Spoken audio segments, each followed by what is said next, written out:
بسم اللہ الرحمن الرحیم۔ سابق آئی جی کلیم امام نے ایک لرزا دینے والا انکشاف کیا ہے۔ اپنے ایک مضمون میں انہوں نے لکھا ہے کہ گزشتہ ایک سال کے دوران خواتین کے ساتھ زیادتی کے معاملے میں ریپ کیسز میں 37.12% کا اضافہ ہوا ہے۔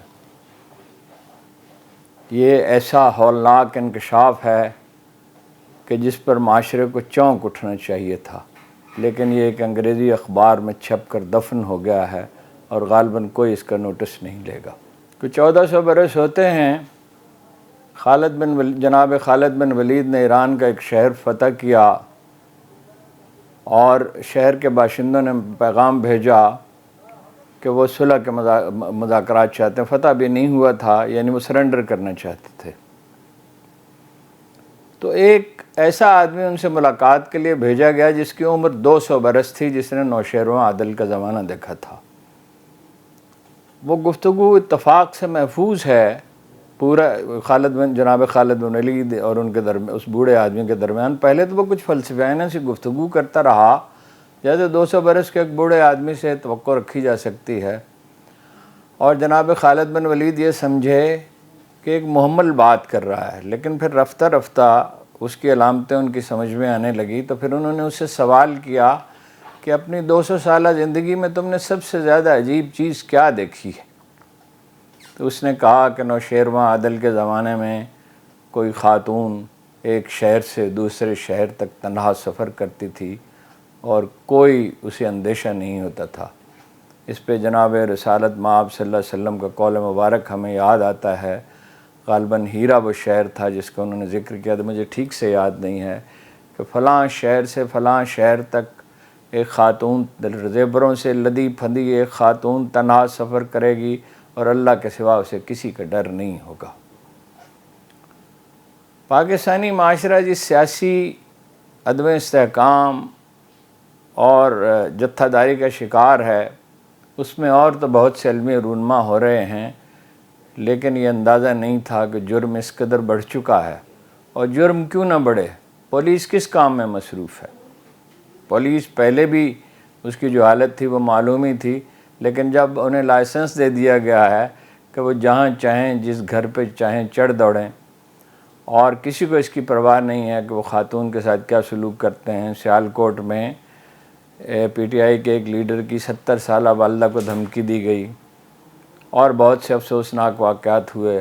خدا کا شکر ہے کہ وہ اتنے سنگین ثابت نہیں ہوئے جتنا کہ اندیشہ تھا، لیکن یہ ضرور ہے کہ خواتین کو تانے دیے گئے، ان کا تمسخر اڑایا گیا، اور ان سے یہ کہا پولیس والوں نے کہ تم اتنی ہی نیک ہو تو گھر سے باہر کیوں نکلتی ہو؟ ہمارا تجربہ اور مشاہدہ یہ کہتا ہے کہ کسی خاتون کے کردار کے بارے میں، کسی آدمی کے کردار کے بارے میں بھی اس کے حلیے سے، اس کے لباس سے اور اس کے لب و لہجے سے تعین نہیں کیا جا سکتا۔ ہم نے ایسی خواتین دیکھی ہیں جو بظاہر تو بالکل آپ کو ایسی نظر آئیں گی کہ ان سے مذہب کا دور کا واسطہ بھی نہیں ہے، مگر ان میں سے ہم نے دیکھا ایسی خواتین بھی ہیں جو تہجد پڑھتی ہیں، جو نماز قضا نہیں کرتی، جو جھوٹ نہیں بولتی، جو اللہ کی راہ میں روپیہ خرچ کرتی ہیں اور رزق طیب کا گہرا تصور رکھتی ہیں اور خیانت اور جھوٹ سے بچتی ہیں۔ معاشرے کا سوشل فیبرک ٹوٹ رہا ہے، اور ہماری ساری توانائی میڈیا کی اور سیاستدانوں کی سیاست پہ مرکوز ہے۔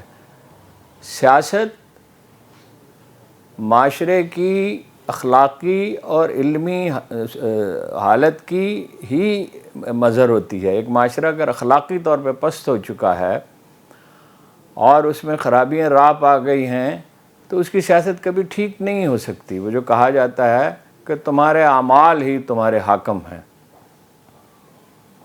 میں نے تو یہ مضمون پڑھا اور ہکا بکا رہ گیا۔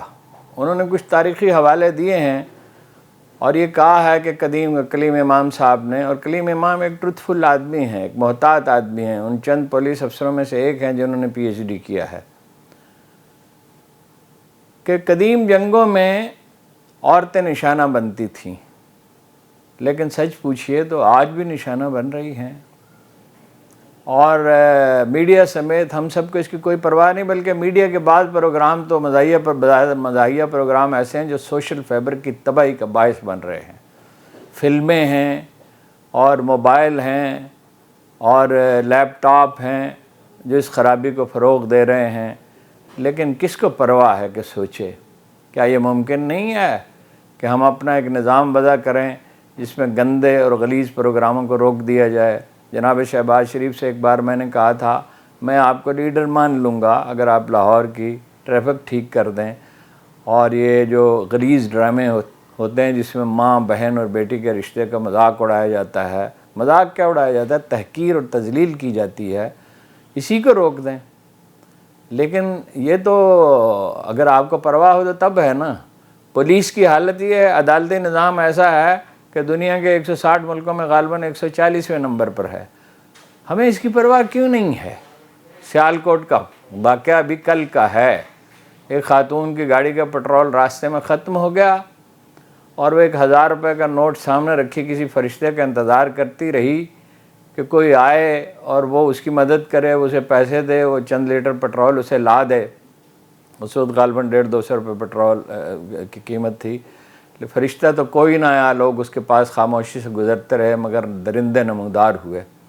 واقعہ ہوتا ہے، قصور کے واقعات ہمیں یاد ہیں، اور کچھ دن کے لیے شور مچتا ہے اور پھر ہم اسے بھلا دیتے۔ ایک سابق وزیر اعظم صاحب تھے جو اب پھر وزیر اعظم بننا چاہتے ہیں، وہ جہاں کہیں ایسا واقعہ ہوتا درجن بھر اخبار نویسوں اور کیمروں کو ساتھ لے کر پہنچ جاتے، لیکن دوسری طرف ان کا حال یہ تھا کہ 1989 میں تحریک عدم اعتماد سے بچنے کے لیے انہوں نے 25,000 پولیس والے MPs کی سفارش پہ بھرتی کیے، جو اب ترقی کرتے کرتے اعلیٰ عہدوں پہ پہنچ چکے ہوں گے اور شاید زیادہ تر تو سب کدوش ہی ہو چکے ہوں گے۔ ہمیں اس پر غور کرنا چاہیے کہ سیاست تو رہی الگ، اگرچہ سیاست کا بھی بہت کچھ اثر ہوتا ہے چیزوں پہ، معاشرے کی ساخت پہ، لیکن نوبت اگر یہاں تک پہنچ چکی ہے کہ ایک برس میں 37.12% ریپ کیسز میں اضافہ ہو گیا ہے، تو اس کا نتیجہ کیا ہوگا؟ یہ سو کالڈ NGOs کو اس کی کوئی فکر ہے یا نہیں ہے؟ ہم میڈیا والوں کو اس کی فکر ہے یا نہیں ہے؟ اور اگر یہی سلسلہ برقرار رہا اور یہی کچھ ہوتا رہا اور جرم اسی طرح پنپتا رہا، ہم کراچی میں تماشا دیکھ چکے ہیں، ہم دہشت گردی کا مظاہرہ کر چکے ہیں جہاں صرف ایک شہر میں